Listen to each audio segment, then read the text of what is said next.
Have you ever wanted to immerse yourself into an action flick where you felt like you were really there?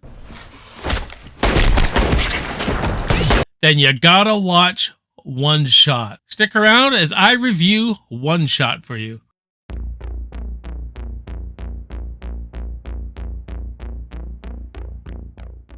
One Shot was released in 2021, directed by James Nunn, starring Scott Adkins, Ashley Greene, and Ryan Phillipe. What's up, guys? My name is Jason. Welcome back to Backtrack Cinema. Today we're going to review One Shot. This is a nice little action flick. I think it went to straight to video on demand, straight to DVD. I just bought the DVD out at Walmart.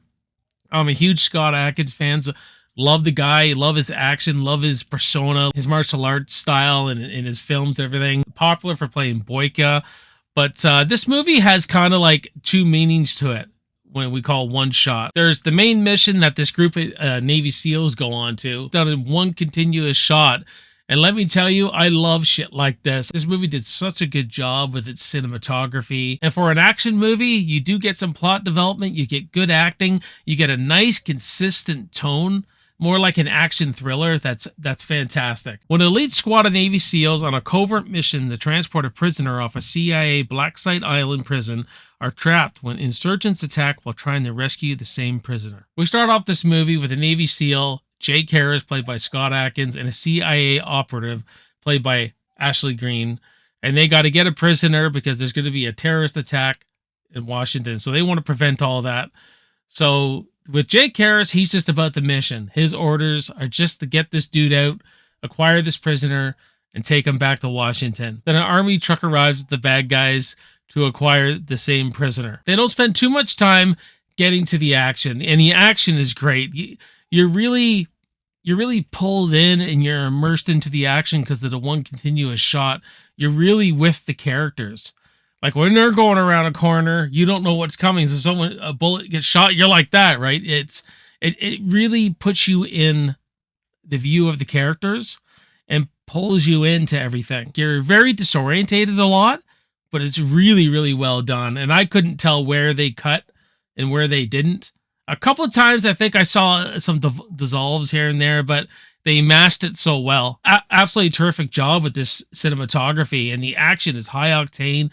It's very thriller. It's pulse pounding. You know what I mean?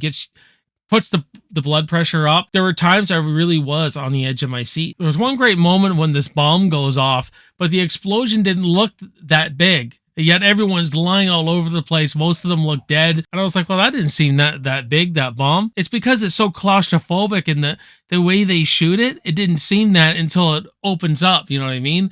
And then you see everything. You see how actually big this explosion was. So just a great job on that. You get a lot of fist fighting and that, the physical action that, you come to expect from a movie like this. And like I said before, the gunfights are just, the shootouts are just awesome, man. With Scott Adkins' character, you got a guy who's just about the mission.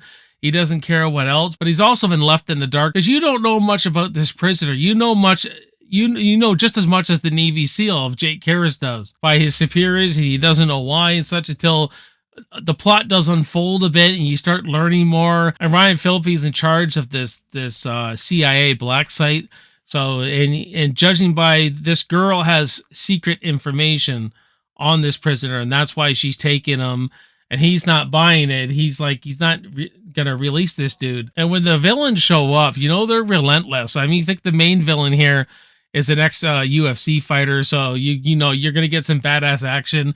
But there's a lot of ramped up tension as the movie goes on. Intensity really spiked. There's a lot of fear you get with the flick, I find. There's one scene with a suicide bomber here, and where he's got to, sacrifice his life, and all that for the cause. And you get to kind of see his perspective of what he goes through, and I thought that was refreshing. It was really good. And there's things that happen in this movie with other characters too that I wasn't expecting, but I don't want to give too much away because I feel like a lot of people may have not seen this movie. And where a lot of the tension lies too is with the character. Should they kill this prisoner they're after, or should they take him? And there's a lot of like conflict within our characters and what to do and what it'd be like in a situation like this. Not only you dodging bullets, you're running for your life, you're trying to fight for your life, There's all this other stuff, and so an action movie like this, there's some nice little layers to it. I think you're going to be on the edge of your seat watching this one, and if you like action genre, you'll love it because of the great action in it. So this was a nice little surprise of a movie, guys. I'm going to give One Shot a B-. But what about you guys? Have you seen One Shot? Let me know in the comment section below if you have, and we'll talk about it. If you haven't, go watch it. Get it from Walmart. Try to find it on VOD, and then talk to me about it. We'll have a great discussion on One Shot. My name is Jason. You're watching Backtrack Cinema. I will see you next time, and I will see you in the movies. Cheers.